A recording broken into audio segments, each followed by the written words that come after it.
हनुमंताने प्रभू रामचंद्राला त्याच्या चांगल्या काळात साथ नव्हती दिली, तर त्याच्या वाईट काळात, वनवासाच्या काळात, रावणाशी युद्ध करायच्या काळामध्ये हनुमंतरायाने प्रभू रामचंद्राला साथ दिली.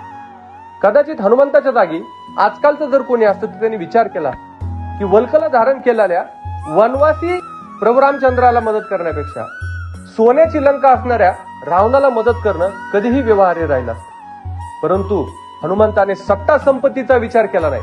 हनुमंताने विचार केला नीतीचा, न्यायाचा आणि धर्माचा. मित्रांनो, आज इथं उद्या तिथं असं करणाऱ्याची थोडा काळ गंमत असते, परंतु इतिहासात अजरामर हा निष्ठावानच होत असतो. म्हणूनच शरीरातून प्राण आणि रामायणातून हनुमान बाजूला केले ना तर खाली काही उरत नाही. जय श्रीराम.